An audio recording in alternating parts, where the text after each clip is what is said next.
Moment of inertia. क्या होता है मोमेंट ऑफ इनर्शिया? देखो, the tendency to resist change in rotational motion is known as moment of inertia. It depends upon mass distribution and the axis. अब देखो इसमें होता क्या है, जब भी हम लीनियर मोशन की बात करते थे तो हम फोर्स लगाते थे और उसके कारण उसका कुछ एक्सेलरेशन होता था। जितना ज़्यादा मास होता था उतना कम एक्सेलरेशन होता था। तो मास होता था हमारा इनर्शिया, वो रोकता था यार, मोशन करना मुश्किल हो जाता था उसके लिए। ज़्यादा फोर्स लगाना पड़ेगा अगर मोशन ज़्यादा चाहिए हमें, अगर मास ज़्यादा है तो वो था हमारे पास इनर्शिया। अब की बार मोमेंट ऑफ इनर्शिया है। तो जब भी कोई चीज़ें घूमने लगती हैं, है ना, किसी डिस्टेंस पे कोई चीज़ होती है तो वो मोमेंट ऑफ इनर्शिया टाइप की चीज़ हो जाती है। जैसे टॉर्क को हम मोमेंट ऑफ फोर्स बोलते हैं, है ना, इस तरह की बात होती है। एंगुलर मोमेंटम क्या होता है? लीनियर मोमेंटम का मोमेंट, उसको एंगुलर मोमेंटम बोला जाता है। तो जब भी एंगुलर टर्म्स में बात हो, रोटेशनल टर्म्स में बात हो, तो वहाँ पे हमेशा मोमेंट वाली टर्म आ जाएगी। तो मोमेंट ऑफ इनर्शिया मतलब रोटेशन में जो चीज़ रुक रही हो, जो बाधा क्रिएट कर रही हो, उसको आप इस तरीके से समझ सकते हो। अब देखो, जैसे ये पेंसिल है, इसको ऐसे घुमाना है तो मैं कुछ ऐसे टॉर्क लगाऊंगा मैं, तो फिर ये घूमेगी इस तरीके से, ऐसे मोशन होता है। अब इसको ऐसे घुमाना आसान है, लेकिन इसको ऐसे पलट दो। अब ऐसे घुमाने की कोशिश करोगे तो थोड़ा मुश्किल होता है ना। इसको आप ऐसे ऐसे करके देखो, टिड-टिड-टिड-टिड-टिड-टिड।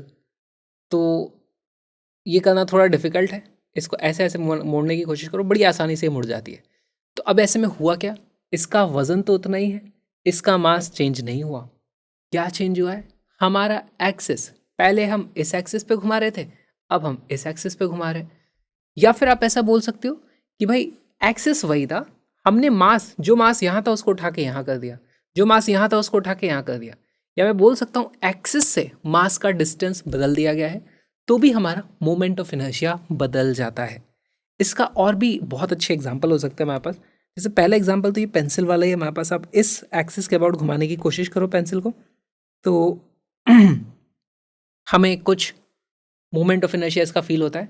उसके बाद आप इस एक्सिस के अबाउट घुमाने की कोशिश करो तो ये और डिफिकल्ट हो जाता है इसको ऐसे घुमाना। तो यहाँ पर हमारे पास मोमेंट ऑफ इनर्शिया इस तरीके से घुमाओगे तो कुछ और वैल्यू आएगी, और इसी चीज़ को, इसी पेंसिल को आप इस तरीके से घुमाओगे तो ये एक्चुअली सबसे ज़्यादा आसान होता है हमारे पास। ठीक, तो ये हो गया मोमेंट ऑफ इनर्शिया। और इसका बहुत अच्छा एग्जाम्पल होता है छाता। छाता जब बंद है तब आप उसको घुमाने की कोशिश करो, किस एक्सिस के अबाउट घुमाओगे उसको? आप घुमाना इस एक्सिस के अबाउट। ठीक, तो इस एक्सिस के अबाउट घुमाओगे तो वो घूमेगा, थोड़ा उसका मोमेंट ऑफ इनर्शिया होगा। लेकिन अब आप इसको खोल दो। जब आप इसको खोल देते हो और फिर घुमाने की कोशिश करते हो अबाउट द सेम एक्सिस, तो अब की बार छाते को घुमाना थोड़ा मुश्किल हो जाएगा। क्यों हो जाएगा? क्या छाते का वजन बदल गया है? नहीं, छाते का वजन एग्जैक्टली उतना ही है, लेकिन जो मास डिस्ट्रीब्यूशन तो वो बदल गया है। अभी देखो, पहले पूरा का पूरा मास एक्सिस के ऑलमोस्ट पास में था। ये हमारे पास एक्सिस है, सारा मास एक्सिस के पास में ही था। अब क्या हो गया, एक्सिस से मास दूर है, यहाँ पे मास दूर है, यहाँ पे दूर है, यहाँ पे दूर है। जब भी मास एक्सिस से जितना ज़्यादा दूर होता है उसको घुमाने में, देखो उसको घुमाऊंगा तो इसकी तेज़ वेलोसिटी आएगी, तो उसको ज़्यादा काइनेटिक एनर्जी देनी पड़ेगी, है ना। तो उसको घुमाने के लिए हमें ज़्यादा मेहनत करनी पड़ेगी। इस तरीके से आप इसको फील कर सकते हो। ये हो गया हमारे पास moment of inertia. Moment of inertia को डिनोट किससे किया जाता है? इसे डिनोट किया जाता है आई से। देखो, हमारे पास क्या होता था, force is equal to mass times acceleration होता था। यहाँ पर हमारे पास होगा torque is equal to I times alpha. Exactly same चीज़ है, बस ये हमारे लीनियर मोशन होता था, ये हमारा रोटेशनल मोशन हो रहा है। ये होता था हमारे पास फोर्स, ये हो जाता है मोमेंट ऑफ फोर्स, है ना। This is force, this is moment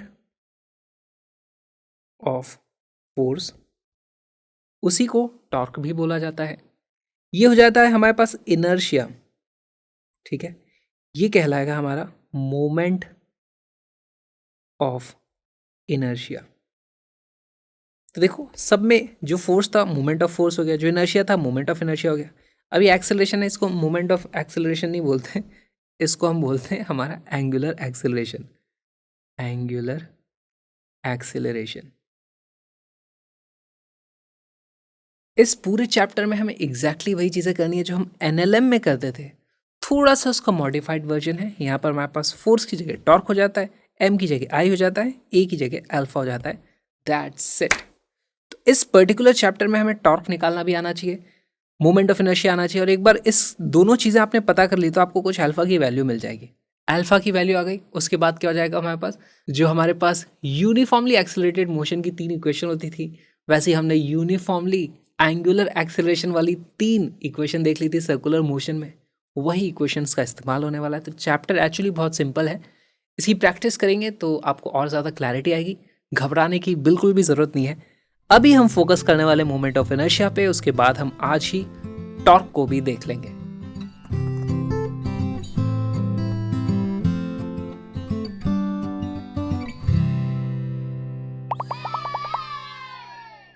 moment of inertia, इसका सबसे बेसिक जब फॉर्मूला हो जाता है, इसको समझेंगे कैसे। मान लो हमारे पास यहाँ पर एक एक्सिस है, इस एक्सिस के अबाउट हमें रोटेट करना है।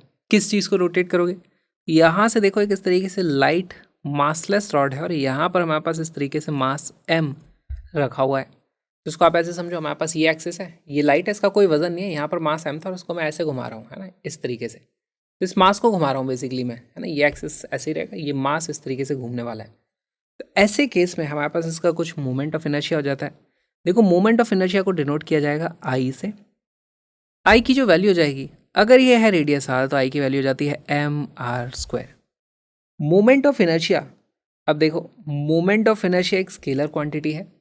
हमारे पास मान लो यहाँ पर दूसरा मास इस तरीके से रख दिया और उसका भी डिस्टेंस है r, तो इसका भी कुछ मोमेंट ऑफ इनर्शिया होगा, इसका भी कुछ मोमेंट ऑफ इनर्शिया होगा, दोनों ऐड हो जाते हैं। आई की जो वैल्यू होती है, इसको हम लिखते हैं समेशन ऑफ MI/RI का स्क्वायर। और ये यहाँ पे r क्या होता है, r is known as perpendicular distance from the axis. जैसे हमारे पास ये वाला जो डिस्टेंस है, इसमें हमने देखा यहाँ पे परपेंडिकुलर डिस्टेंस हमने लिया हुआ है।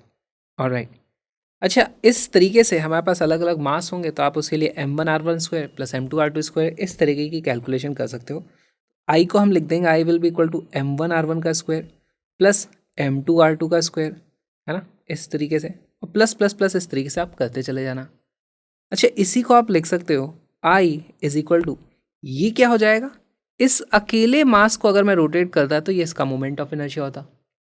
अगर यहाँ पे m2 होता इस तरीके से और यहाँ पे उसका r2 होता, तो इसको रोटेट करता इसी एक्सिस के अबाउट में, तो इसका कुछ मोमेंट ऑफ इनर्शिया हो जाता, वो था i2 इस तरीके से, उसकी वैल्यू m2r2² के बराबर आती। तो यहाँ पर ये आ जाता है मेरे पास i is equal to i1 plus i2 plus इस तरीके से आप ऐड करते जाओ।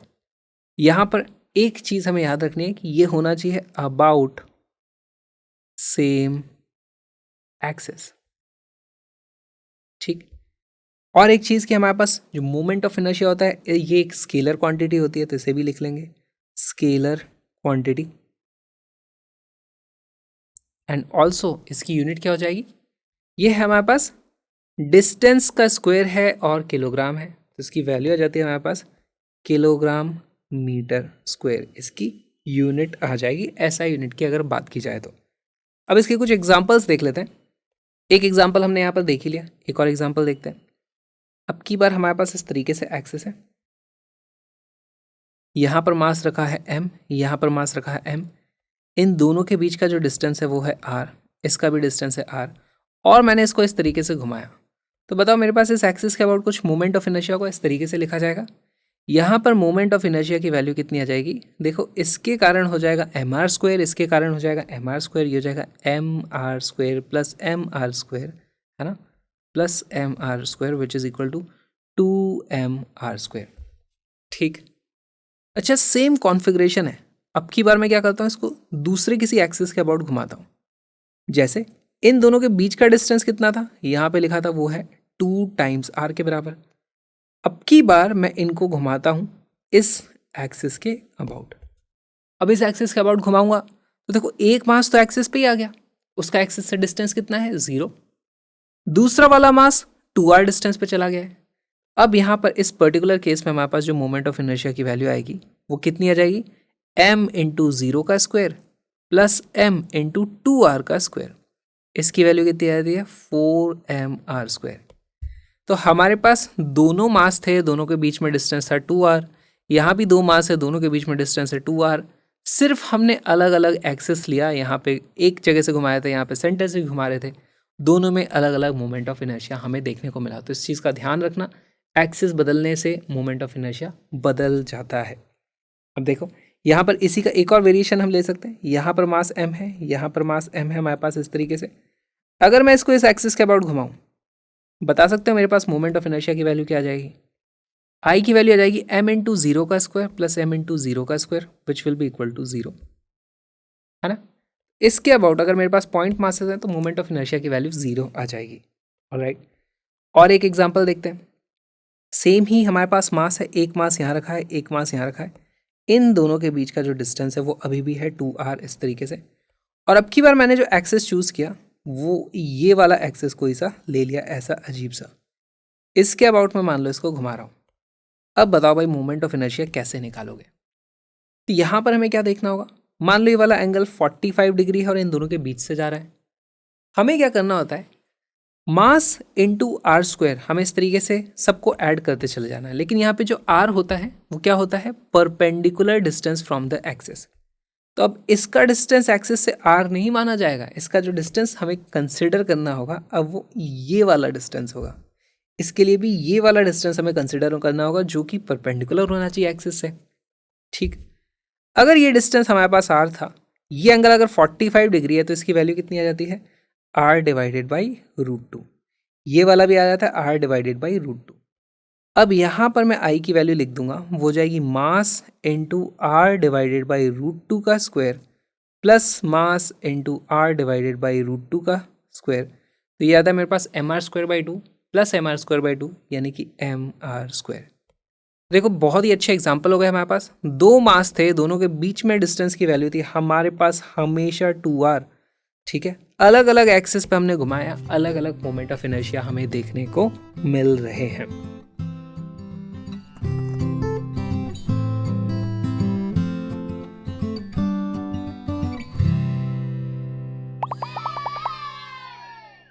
Three particles, each of mass m gram, are situated at the vertices of an equilateral triangle ABC of side L as shown in the figure. The moment of inertia of the system about a line AX perpendicular to AB and the plane of ABC in ग्राम पर square centimetre. तो अब देखो ग्राम पर square centimetre हमें unit दे दी है, तो हमें यहाँ कन्वर्जन करने की जरूरत नहीं है। ये ग्राम था, ये सेंटीमीटर में ही थी, तो यूनिट हमारे पास ग्राम पर सेंटीमीटर स्क्वायर में ही आएगी। किस तरीके से पता करोगे, हमारे पास क्या होता है, I will be equal to I1 plus I2 plus I3। आप इस तरीके से लिख सकते हो, या फिर आप एक काम करो, इसको ऐसे भी लिख लो, समेशन ऑफ MI/RI का स्क्वायर। दोनों से सेम ही चीज़ आने वाली है ना। इसके लिए हम लिख देंगे M1 इंटू R1 का square plus M2 into R2 का square plus M3 into R3 का स्क्वायर। तो अगर मैं इनको अलग अलग से लिखता, इसको मैं I1 I2 I3 भी लिख सकता था। किसी भी तरीके से आप सॉल्व कर सकते हो। तीनों मासेस के लिए हमें मास की वैल्यू दी हुई है, सेम है m। अलग अलग परपेंडिकुलर डिस्टेंसेस हैं, परपेंडिकुलर डिस्टेंसेस का इस्तेमाल करना है। वीडियो को पॉज करो और क्वेश्चन को सॉल्व करो।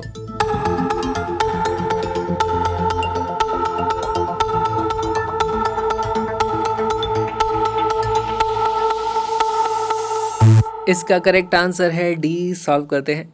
देखो हमारे पास एक्सिस कौन सा है, ये हमारा एक्सिस है, इसके अबाउट घुमाया जा रहा है। तो एक मास तो हमारे पास एक्सिस पे ही आ गया, कौन सा वाला, ये वाला एक्सिस पे आ गया। ये वाला हमारे पास कुछ डिस्टेंस और ये वाला कुछ डिस्टेंस है। ये वाला डिस्टेंस भी मुझे पता चल रहा है, इसकी वैल्यू एल है। और ये वाली जो वैल्यू है, ये वाली कितनी आ जाती है, ये आ जाती है हमारे पास एल डिवाइडेड बाई टू। तो यहाँ पर हमारे पास वैल्यू आ जाएगी एम इंटू जीरो का square plus M into L by two का square plus M into L square. ये वैल्यू कितनी आ जाती है, एम एल स्क्वायर यहाँ आ जाता है 1/4 plus 1 which will be equal to 5/4 ml square.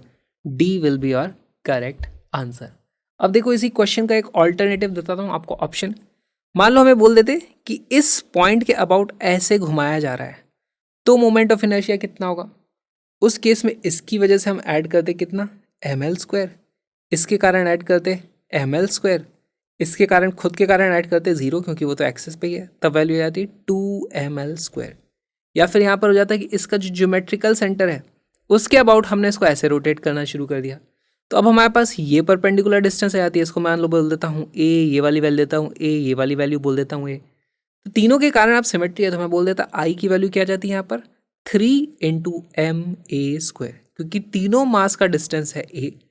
अब यहाँ पर आपको थोड़ा सा ट्रिग्नोमेट्री लगा कर किया, किसी भी तरीके से ए की वैल्यू पता करनी पड़ती है ना। यहाँ पे हम कैसे करते, भाई ये वाला एंगल हमारे पास 30 डिग्री आ जाता, ये वाला है हमारे पास L/2, तो यहाँ से आप ए की वैल्यू पता कर सकते थे, जैसे ए का cos 30 is equal to L/2, इस तरीके से आप ए पता कर लेते और फिर आप क्वेश्चन सॉल्व कर सकते थे। तो यहाँ पे बहुत पॉसिबिलिटी होती है अलग अलग तरीके के वेरिएशन बना दी जाए।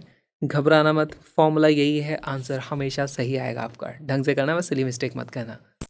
ये जो छोटा सा वीडियो आपने देखा, एक छोटा सा पार्ट है फुल सिलेबस क्रैश कोर्स का, जहाँ पे हमने सारे कॉन्सेप्ट फिजिक्स के 11th और 12th दोनों का syllabus with lots of PYQs and important question सब कुछ कवर कर लिया है। उस कोर्स में आपकी प्रैक्टिस भी हो जाती है, आपको सारे कॉन्सेप्ट भी समझ में आ जाते हैं, और उसके बाद आपको कोई और वीडियो को देखने की ज़रूरत नहीं पड़ती है। साथ में आपको मिलते हैं colourful PDF, link is in the description, उसको ज़रूर देखो। हम मिलेंगे फुल कोर्स में।